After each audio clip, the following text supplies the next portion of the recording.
Hi friends, welcome to my channel. I hope everyone is doing good. तो आज हम लोग सॉल्व करते हैं बहुत ही ज़्यादा पॉपुलर कोडिंग को प्रॉब्लम। लीड कोड के ऊपर नंबर 1 है two sum. Given an array of integers nums and integer target, return indices of two numbers such that they add up to target. You may assume that each input would have exactly one solution and you may not use the same element twice. You can return the answer in any order, है ना।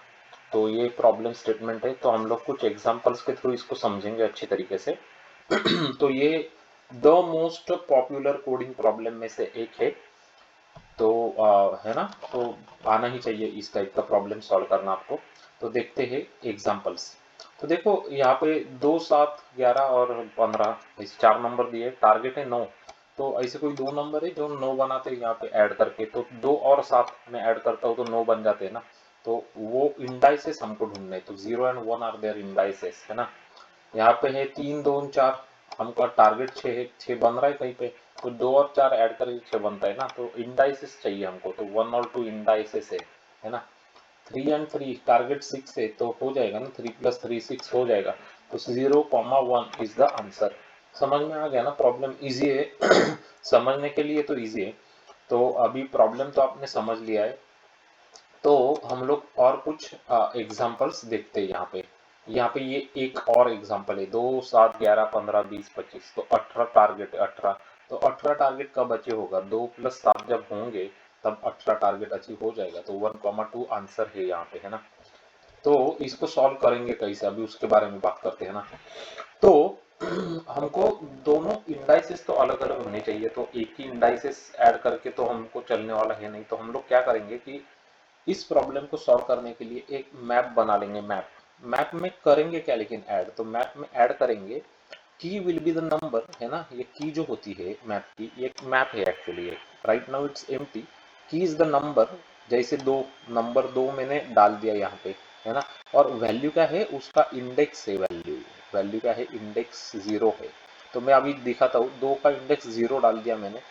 उसके बाद हम लोग 7 पे गए, है ना, 7। और मैंने क्या देखा कि टारगेट -7 यहाँ पे है क्या, वो देखा मैंने। समझ में आया, टारगेट -7 मतलब 11 है क्या इस मैप में? नहीं है। तो मैंने कुछ नहीं किया, उसको उसका इंडेक्स 1 डाल दिया मैंने। नेक्स्ट 11 पे गया, 11 मतलब क्या किया मैंने, 18 से 11 को सब्ट्रैक्ट कर लिया। वैल्यू आती है 7। 7 है क्या यहाँ पे इस मैप में एज अ की? तो की है ना 7। 7 कहाँ पे है, कौन से इंडेक्स पे है? 1 इंडेक्स पे है। अभी मैं कौन से इंडेक्स पे हूँ? अभी मैं हूँ 2 इंडेक्स पे। ये कौन सा इंडेक्स है? 2 इंडेक्स है ना यहाँ पे मेरा। तो इसका मतलब है मुझे आंसर मिल गया ना। फिर आंसर क्या आएगा मेरा? फिर 1, 2 आ जाएगा आंसर। समझ में आ गया मैप का यूज कैसे किया वो, है ना। तो ये जो वैल्यू है उसको ऐड करा एज अ की, और उसका जो इंडेक्स है वो वैल्यू है। और देखते गए कि 18 में से 18 में से ये जो करंट वैल्यू है वो सब्ट्रैक्ट करी मैंने। 18 में से 11 गए, 7 7 है क्या वो देखा मैंने इस मैप में। तो 7 मिल गए मुझे, तो उसका इंडेक्स भी मिल गया इसका मतलब, है ना। तो हो गया मेरा आंसर यहाँ पे। तो इस तरीके से इसको हम लोग इजीली सॉल्व कर सकते हैं। ये है आपका टू सम का सॉल्यूशन। तो हम लोग अभी देखते हैं जावा में इसको इम्प्लीमेंट करेंगे कैसे वो।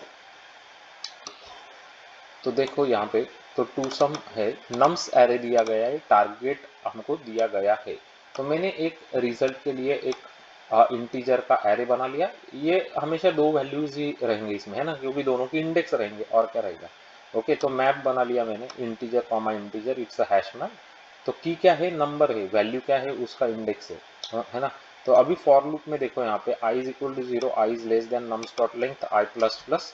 अब मैंने शुरू किया एक एक एलिमेंट को देखना। अगर मैप के अंदर ये वैल्यू नहीं है ना, नहीं है बेसिकली ये वैल्यू। अगर मतलब map dot get target minus nums of i, है ना, target minus nums of i. जैसे फॉर एग्जांपल जब मैं 7 पे जाऊंगा, 7 पे जब जाऊंगा तो मेरा टारगेट वैल्यू होगा 11। तो 11 तो मैप में नहीं रहेगा ना, है ना। तो उस टाइम को मैं 7 को ऐड कर दूंगा मैप में। तो वही कर रहा हूँ मैं यहाँ पे, है ना। तो अगर नहीं है तो ये वैल्यू, है ना। तो समझिए, इस लॉजिक को अच्छी तरीके से समझिए पहले तो। ओके, तो जैसे आपने क्या किया, पहले आपने दो दो का एक काम करते, इसको निकाल देते। अभी तो अभी मेरे मैप में कुछ नहीं है, राइट। तो मैं गया 2 के ऊपर, तो मैंने क्या देखा पहले कि 18 में से 2 गए 16, तो 16 यहाँ पे है या नहीं है इस मैप में, ये मैंने चेक किया, नहीं है 16 मैप में, है ना। 16 मैप में नहीं है, इसका मतलब क्या होगा कि मैं इस मैप में अभी 2 को ऐड करूंगा, तो मैं वो यहाँ पे करता हूँ map dot put nums of I comma I. Okay, ये क्लियर हो गया। अभी दूसरा क्या होगा, उसके बाद फिर से मैंने क्या किया, 7 7 फिर से मैंने बोला 18 में से 7 गए 11, 11 नहीं है तो मैं ऐड किया 7 यहाँ पे, तो ये ऐसे मैप मेरा दिखने लग गया, है ना। मैप मेरा ऐसे दिखने लग गया, 0 हो गया 1 हो गया। अभी बाद में 11 पे गया, मैं 11 पे गया यहाँ पे, तो मैंने क्या किया 18 में से 11 सब्ट्रैक्ट कर लिए मैंने, है ना। तब मेरे को मिले 7। अभी 7 इस मैप में है क्या, एज अ की तो है ना।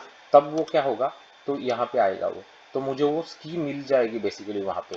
तो map dot get target minus nums of i is not equal to null, इसका मतलब वो की जो मैं ढूंढ रहा था 7, वो 7 मुझे मिल गई इस मैप में, है ना। वो की मिल गई बेसिकली, इसका मतलब मुझे आंसर मिल गया अभी। अब मुझे आंसर को तैयार करना है रिजल्ट एरे के स्वरूप में।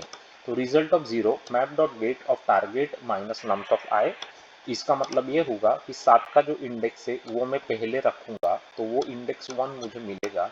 दूसरा इंडेक्स जो है वो 11 का जो मैं देख रहा था, वो तो मुझे पता ही है ना, वो इंडेक्स तो मुझे पता ही है, तो उसको मैं यहाँ पे लगा दूंगा, है ना। वो आई है basically, result 1 of i. And break, break क्योंकि तुझे आंसर मिल गया, अभी ब्रेक करना है, और ब्रेक करके क्या करना है, रिजल्ट को रिटर्न कर देना है, दैट्स ऑल। तो इसका अभी थोड़ा अल्गोरिथमिक कॉम्प्लेक्सिटी की बात कर लेते हैं। फॉर लूप दिख रहा है, इसका मतलब ये ऑर्डर ऑफ एन है ऑन द टाइम कॉम्प्लेक्सिटी, है ना। और स्पेस कॉम्प्लेक्सिटी पे आपने ये मैप यूज किया है जो कि मोर प्रोमिनेंट फैक्टर है यहाँ पे, तो order of n on the space complexity पे भी है बेसिकली, है ना।